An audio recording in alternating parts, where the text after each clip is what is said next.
I'm Melissa. I'm Jam. And I'm a chemist. And I'm not. And welcome to Chemistry for Your Life. The podcast helps you understand the chemistry of your everyday life. Bonus edition. I was like, whoa, where's he going with this?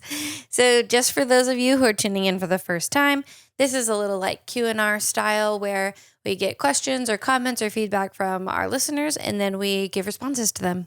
Yep. So that's what the Q and the R stand for. That's the Q and the R. And, you know, you might think Q&A, but let's be honest, I might be a chemist, but I don't have all the answers. So sometimes it's just a little response. Yeah, and sometimes the response is like, that's a great question. And Melissa will be like, I want to do a whole episode on that. So keep your eyes peeled. So true. Or your ears peeled. Yeah. Okay. So, but before we get into the questions, I have a really exciting email. I've been out of town.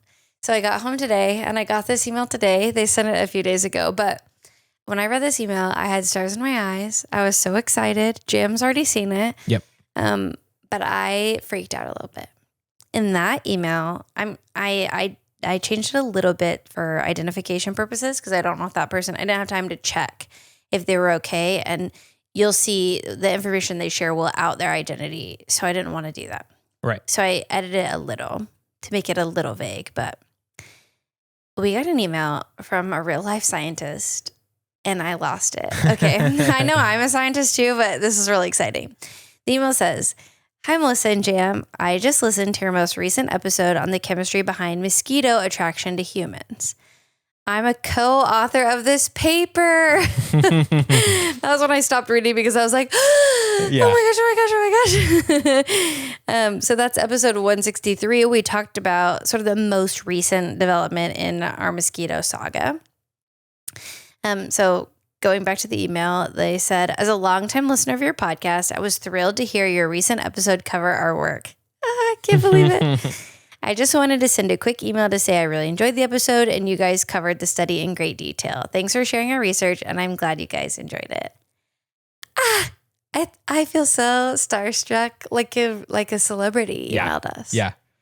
Because I think it is a little bit scary when you're taking someone else's work and summarizing it and sharing it. It's like, I hope I did this justice. I want to really honor them and uplift the work that they did. And I really want to draw worthwhile conclusions from, what I read in the paper. But just because I interpret it a certain way doesn't always mean that my interpretation is perfect. We try to be really open about the fact that just because I'm the expert, quote unquote, doesn't mean I know everything.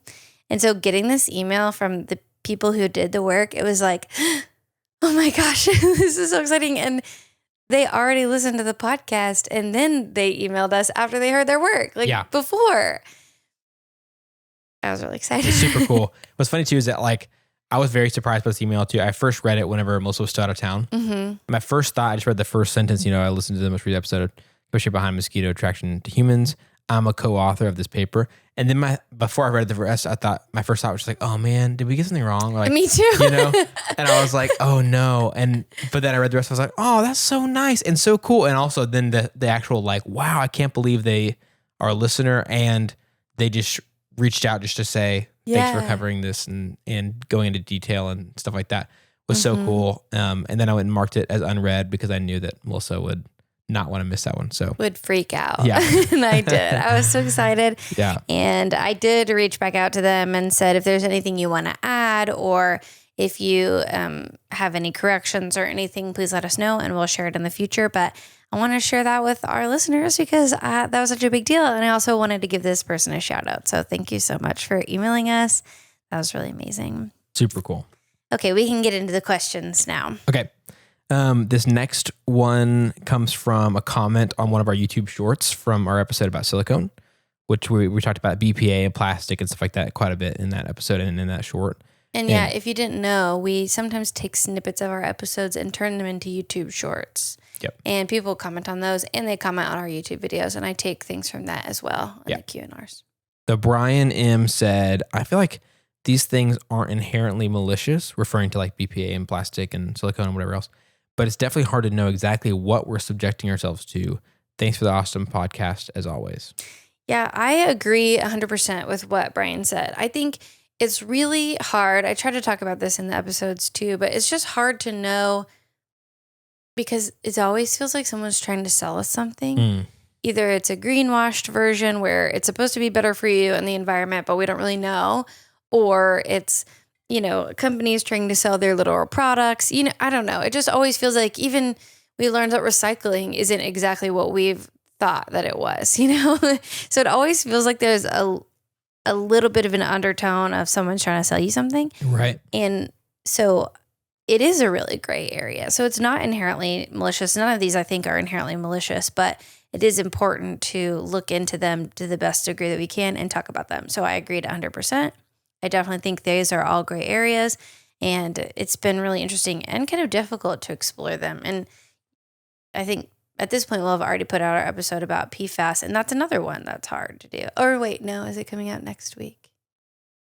Yeah, this one's already come out. That one's already come out. Okay. Yep. So yeah, that one's also kind of hard to, it just can be hard to process all of that and draw good conclusions. So definitely a gray area, not inherently malicious. You just want to be careful. This next question is on a topic that I love. we both love a lot. From Avishai, one of our patrons. And the question is, what is burnt coffee? What chemicals give coffee the burnt taste? Mm-hmm. Why does regular espresso get burnt but not black?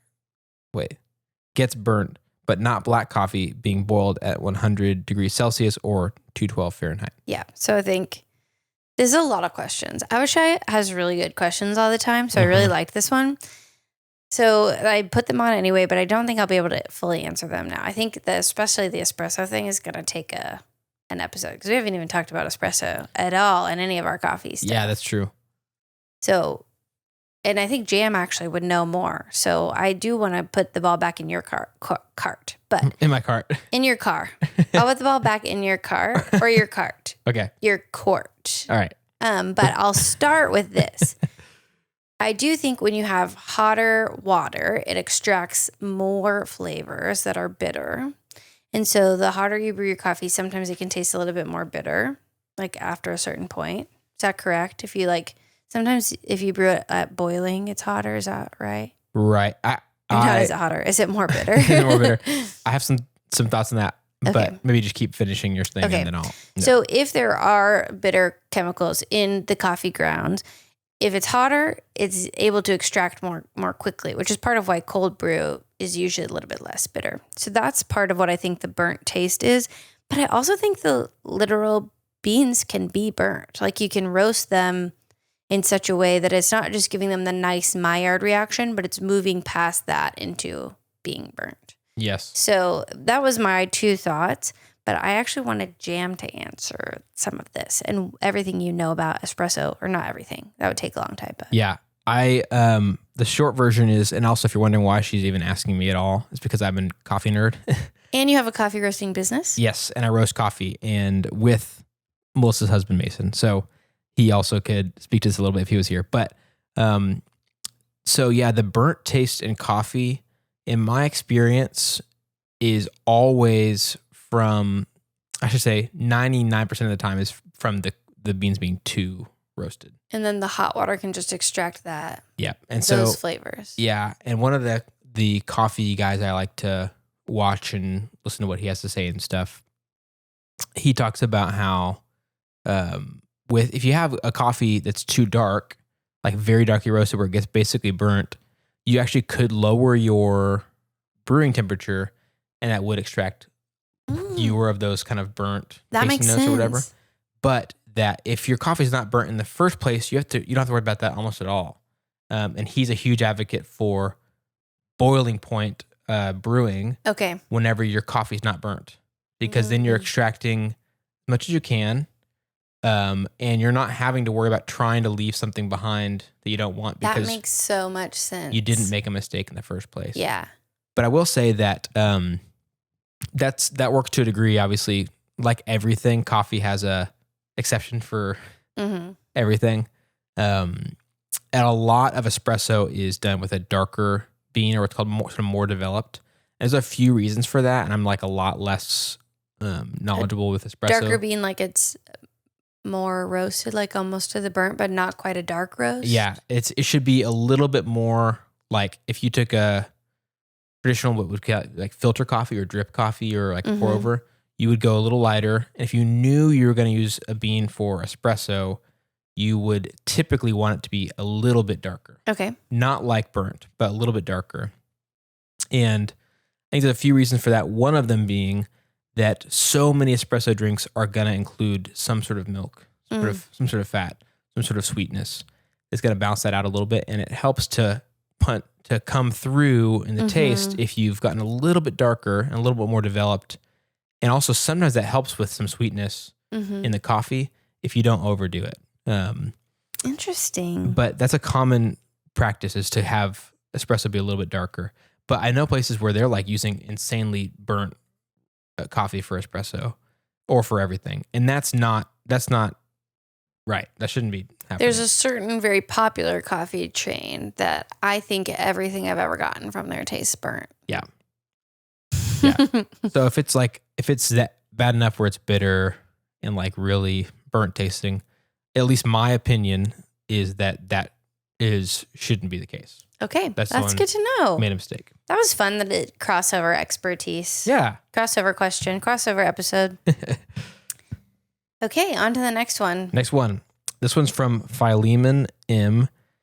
Philemon said, is it possible for you to talk about the reason as to why Lantana camara has that kind of pleasant odor? To discuss about the terpenoids that have ability to form sustainable polymers. Okay. So, do you know what Lantana camara is?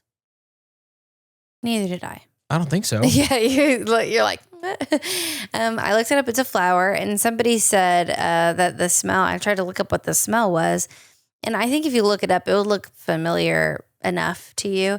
But so I was like, oh yeah, I think I've seen that. But the smell is described somewhere between floral and gasoline, I think, or maybe between lavender and gasoline, which some people like the smell of gasoline. I do not. It makes me feel a little nauseous. Yeah, like if the gasoline gets on you and gets in the car. Ugh.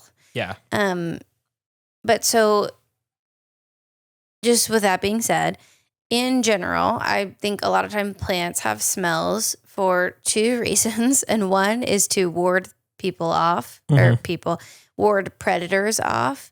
You know, like for example, we talked about when you cut grass, that smell that gets released is to attract the things that are probably hurting the grass, to attract the things that eat the things that are hurting the grass. So if something eats the grass and the grass lets off this smell, that's going to attract something that eats the thing that's eating the grass. It's like a defense mechanism. And then the other reason is to attract pollinators a lot of times. You're trying to draw things in that will attract your pollinators, or that so that, you know, more of the plant could be made, or the fruit of the plant could be made, so that then the seeds get scattered around. You know, also, you know, fruit smells good, so that people, bears and people, will come and eat the berries, and then the seeds of the berries would be scattered either in their excrement or in their trash or whatever. Yeah. So my guess is it's one of those two reasons. We're either trying to get our seeds spread, our fruit made, or they're trying to be defensive. If it's all the time, I'm guessing it's more of the attracting pollinators, or, you know, smells good so that its seeds will be spread in some way. That's my guess. I'm not a biologist, but that's my guess.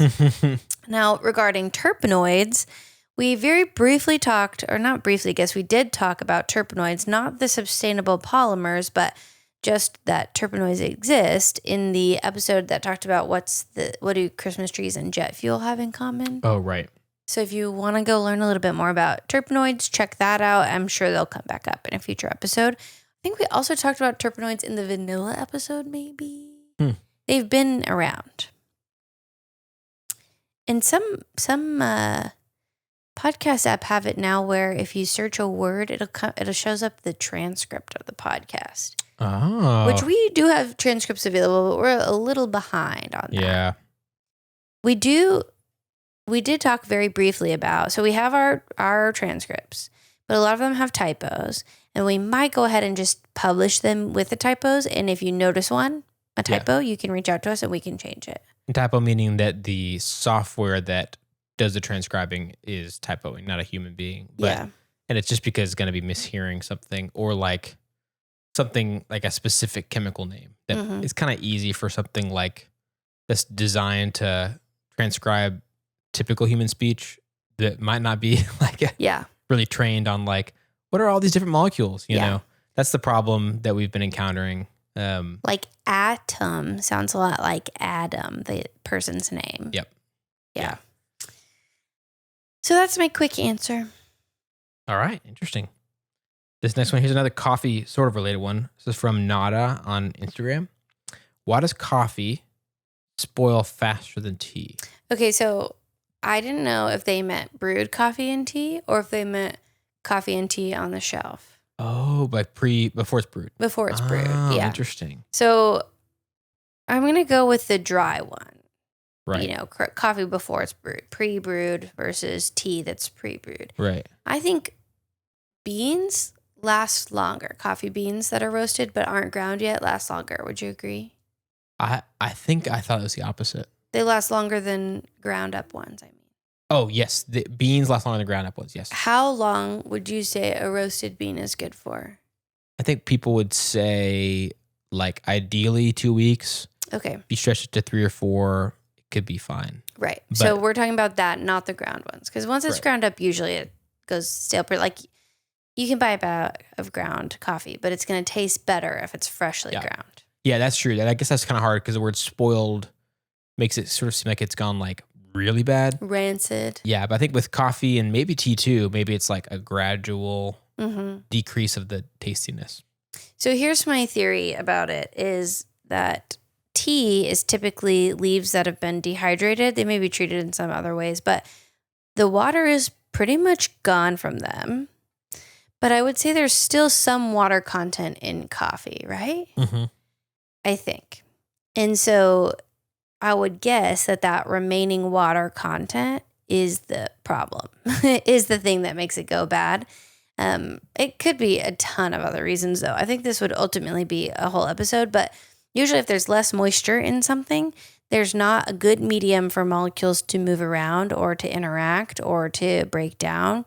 And so that's my guess, is that there's a lot less moisture in tea than coffee. Just a guess. Could also be that there's chemicals that more easily react with the air in coffee than in tea. So it could be oxidized, more quickly, or who knows? But those are some of my guesses. And there's things that are continuing to happen in coffee beans. Like, when they're freshly roasted, they're still like releasing CO2 and stuff. There's still things happening. Whereas at least like on the user experience, when you have like a jar of loose leaf tea, to me, it seems like nothing's happened since I opened it last. With like fresh roasted coffee, that'll be like gas build up and you open it. It goes, and it smells good. Yeah. It's like things are going on, at least in some way. Yeah. Well, and I also think this is a good opportunity to talk about with the Q&Rs. I try to do very little research because, we want to dedicate good time to doing research to the episodes, like the long form regular episodes. But our time is limited and we actually do this as a hobby. This is not our whole job. And so these are just quick Q&Rs. Like, this is what I think as a chemist off the top of my head. So that's my guess, but I can't say, I didn't do any research on it, so I can't say for sure. Chemistry off the cuff, as Melissa calls it. Yeah, that was originally from our friend Miriam, who doesn't even listen to this podcast. Yep. Wow. How dare she give us such a good idea? I know. And now she'll never know that we took it from her. This next one, this is interesting. This is from Audrey M. Why do pizza stones crack if you don't heat them in the oven? Like if you don't heat them while the oven is heating. Preheat kind of. Okay, yeah, got it. And some glass will do this too, although some glass, like certain Pyrex, is treated so that this won't happen to it. So again, I haven't done research on this. Another chemistry off the cuff. My guess is, if we zoom in and think about the molecules, when they're at room temperature, are moving less. All molecules move. Like even in this table, there's some vibration, wiggling of the atoms going on, or the molecules going on. Yeah, can you see it on the video? You can't see it. Oh, okay. But it's still happening. And as we heat things up, the molecules move more and more and they start to expand. Like they'll take up more space, which is, you can imagine this in ice. As it goes to liquid, it doesn't, I guess, expand. It's moving around more. A lot of things do expand when they go from solid to liquid, but ice is kind of an exception. But they move more is probably a good way to think of it. And then eventually, if they go from solid to liquid and then liquid to gas, they're moving a lot more and they're taking up the whole space, all of it. So my guess is that the molecules in this glass or stone are heating up so rapidly that there's a break. And I think it's actually literally my guess is it's the gas, because gas, when you put more energy in, it expands pretty quickly. And so if, it's something porous, like a lot of pizza stones are, then there could be some gas that's in there. And if you heat it up slowly, like an oven preheating, it would be able to escape, is my guess, because pizza stones are usually pretty porous. But if you heat it up quickly, I feel like they might be trapped and they would expand faster than they could escape and could break. This is just a guess, though. And glass isn't as porous. So I'm like, why would glass do that? But I assume it's something similar, where there's something in it that's expanding at such a rapid rate that the structure is compromised. Interesting. I never heard this about pizza stones. We have one, and it was given to us by some friends that they had used it for a while, and then they had been given another one, so they gave us one. So I never looked at any instructions because those were long gone. So I have not cared about how I've heated it up. And it's always been fine. I don't know if it's because they kind of broke it in. Maybe. Or something, but that's pretty interesting. Yeah. It definitely happens with glass. I don't know about all pizza stones. I also was told, I think our friend who gave it to us told me it's better to preheat it in there, partly just because then it's really hot before you put pizza on there. And that's the whole point. So you might have been preheating it anyway. I think I was anyway, but because I was told to make the pizza better. I didn't even... It does make the pizza better if it's really hot, is what I've heard too. Yeah. Interesting. I've been accidentally saving my pizza stone. Oh. That's fun. This next one is from Kaiba. Also another good question asker and statement writer. And this is a statement, I think, about the episode we did on the greenhouse effect. Okay. I was just listening to your green house effect episode, and I think I know why UV light is not the focus. So UV light is basically divided into UVA, B, and C, and the ozone layer shields us against UVC.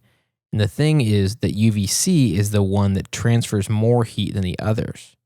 It's also the one with more biological damage.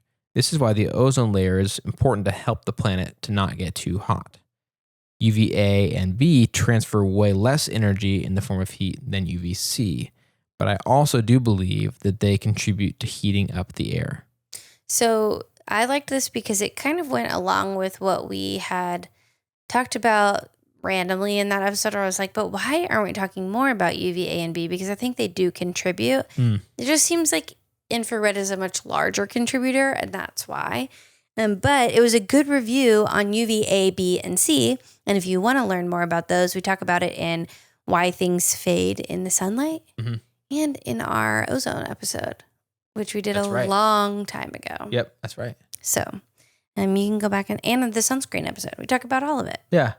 So, I thought that was a good little tidbit. And then Kayube also wrote some other funny additions in response to the hot dog is a hot dog a sandwich question, and also just weird food combinations. We talked about that in our YouTube live, our 1 million download celebration. And I really liked everything he said, so I just put it all. I wanted us to talk about all of it. Okay, sounds good. A couple additions too. For me, a sandwich has 2 separate buns, while hot dogs and tacos are 1 bun folded. Okay. While on this topic, in Brazil, we have 2 kinds of hot dogs. One made at home and kids' birthday parties, in which we prepare the sausages usually in thin slices in a tomato sauce, and another one that the hot dog places sell, which always has sausage, mayo, ketchup, usually cheese, and crisp shredded potatoes. Depending on the region, there's bacon, mashed potatoes, cabbage, and other stuff. And there's the traditional version and a pressed version, which is my favorite. Wow. Doesn't that sound amazing? It does. I want that hot. I was like, I got to get to Brazil. That sounds so good. Yeah. And a strange food combo in poor families in Brazil is to eat spaghetti and beans, usually both as leftovers. I ate a lot of that when I was a kid. Dang, spaghetti and beans. I hadn't heard of that. But I could, depending on the kind of beans, I could kind of see it. It's like a protein and the carbohydrate. Totally. It could go well. And beans can sometimes be saucy, like baked beans are kind of saucy. Yes. So I wonder what kind of beans it is. But it is a strange combo, but I could actually kind of see it. Yeah.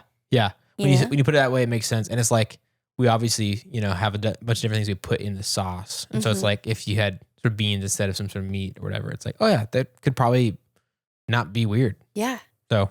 Well, also my dad, speaking about the weird food combos, my dad called me and said that something my mom used to do was she would make ice cream floats with Mountain Dew and put olives in it. Which I was like, weird.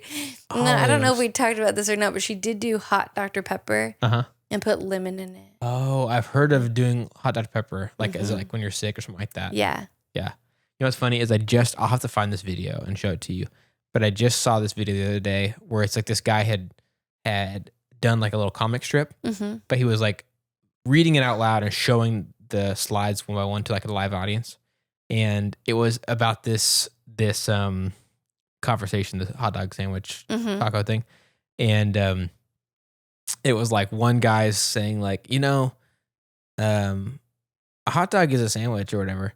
And then the guy, basically the argument the other guy has is like, things are allowed to be different, and that's why we have different words.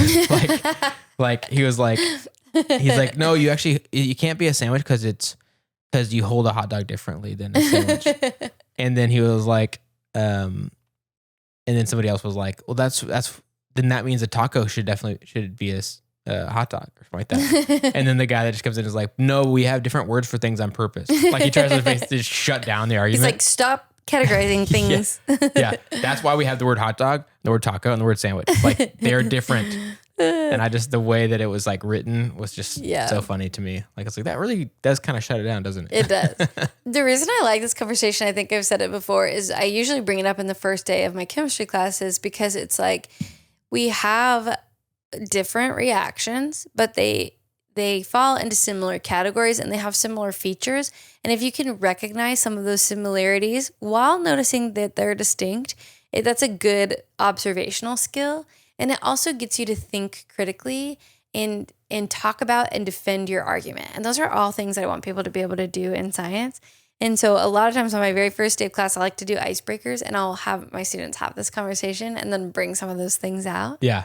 But it's like, yeah, things are different, but also, what do you think and why? And a lot of times in OChem, especially, there's not one right answer. And there's a lot of gray area in science. So I don't care about the answer. I like the conversation. Yeah. It's like the journey. You know how they say the journey is as important as the conclusion or as the destination. Yeah. Yeah, totally.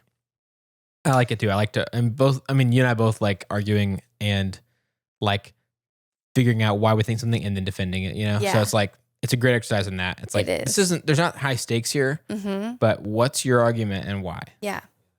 Okay, I'm going to read the last part because it's for you. Specifically, Kaiba wrote this to Jam and Mason, and I think it should be for all coffee lovers, and we've talked about a lot of coffee on this episode. So he said, you should come to Brazil one day and do the coffee route. There's one in Minas Gerais.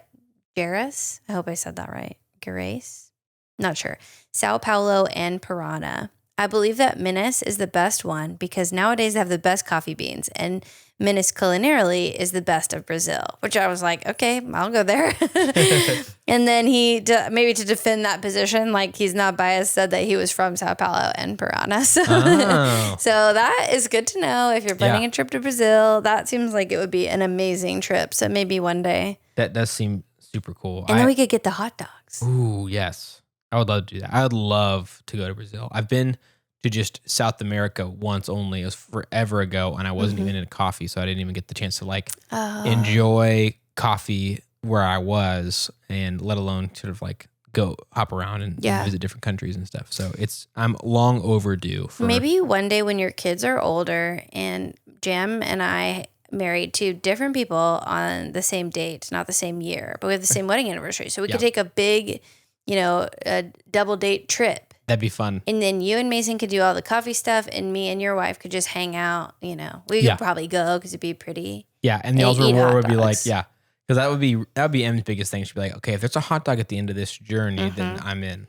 She loves hot dogs on the street, you know? So we could totally, that would be the perfect vacation for us. It's crazy. Kaiva didn't even know that's what he was. He was like, yeah. So that was fun. That's perfect. And lately we've liked kind of closing out with, if we have any recent reviews that we've received in some format, usually this is like on, a podcast app and reviewing there, which is really helpful. We like to read those to, one, give a shout out to the people who wrote them, and just like nice, positive, and we're just really grateful for you guys and the encouragement y'all send our way, and for listening and being such a fun community. And so we're going to read this one. It's a little bit long, but it's a really good one. This is a great podcast. I have a BS in chemistry and worked as a chemist for several years and now teach high school chemistry. I listen to this podcast on my commute. I listened to several episodes and I'm hooked. As a scientist and teacher, I love that this podcast models what true teaching and learning looks like. Some might think there's too many distractions, chit-chat, or might dislike the personification of atoms and molecules. I disagree. True learning is not a straight line and should be fun and inviting. I love the duo between an expert chemist and a novice learner. It models the learning process. It's helpful to have the novice there because Jam gives Melissa feedback. If he doesn't understand what she said, chances are that a novice listener wouldn't have understood it either. So it's nice that he's there to keep her in check, per se. I do need to be kept in check. Otherwise, she might get carried away about nuances that only chemists care about or understand. The podcast makes it great for everyday listeners. It also helps me have an idea of common questions and misconceptions that my students might have regarding certain topics. It also helps give me great ideas of how to relate topics to real world phenomena in order for my students to better understand and appreciate chemistry. Using real world phenomena to explain science is one of the fundamental theories for scientific teaching these days. So you're awesome. Thanks for all the ideas, info, and fun. Yay, chemistry. That's from KJG Chemistry. I like that so much. I feel like that person captured everything that we hoped would come across in the podcast. We hope that it would be good for everyday listeners. And I know teachers a lot of times end up using it in the classrooms. And, we like that it's chit chat and casual and inviting. And that is really something that we care about. And of course, I want people to see how to relate chemistry to real world stuff. So yeah, that made me really happy. So thank you, KJG Chemistry. That was a really nice review. Yeah, that is really, really nice. Thanks for so many kind words. And we obviously we know that this podcast isn't perfect. We always want to be improving, but it is so encouraging to hear that the way we're currently able to pull it off, the stuff we're currently able to do, and the style that we know how to do, which is just basically Melissa being Melissa, me being me, and us just talking about chemistry. It's so nice to hear that that's helpful. And of course, it's understandable that might not be for everybody, but we're very glad, KJG, that this is helpful for you, and your perspective on its usability as an educator is really cool. So yeah, that's so nice. Yep. Well, I think that's it for this bonus episode. We love this as an opportunity to interact with our listeners, and it feels like we get to have a conversation with y'all instead of it just being one-sided with us. So we really, really appreciate y'all taking the time to write stuff in. And we're just so happy. So we've got a lot of ideas. We get a lot of questions all the time, but we love hearing from you, like this Melissa was just saying. So please reach out to us if you have a question or an idea or a thought or a follow-up on an episode or a correction or whatever it is, on our website at chemforyourlife.com. That's chemforyourlife.com to share your thoughts and ideas and questions. If you'd like to help us keep our show going and contribute to cover the costs of making it, you can go to patreon.com/chemforyourlife or tap the link in our show notes or in the description to join our super cool chem community of patrons. I love it. If you're not able to do that, you can still help us by subscribing on our favorite podcast app and rating and writing a review on Apple Podcasts, or subscribing on YouTube. That also helps us to share chemistry with even more people. This episode of Chemistry for Your Life was created by Melissa Collini and Jam Robinson, and Jam Robinson is our producer. This episode was made possible by our financial supporters over on Patreon. And seriously, it means so much that you want to help make chemistry accessible to even more people. So those supporters are Katrina H, Bri M, Avishai B, Brian K, Chris and Claire S, Chelsea B, Derrick L, Emerson W, Hunter R, Jacob T, Kristina G, Lyn S, Melissa P, Nicole C, Nelly S, Stephen B, Shadow, Suzanne P, Timothy P, and Venus R. Thank you all for everything you do to make Chemistry for Your Life happen and for writing in questions and chatting with us. We just love it. Yay, chemistry. Yay, chemistry.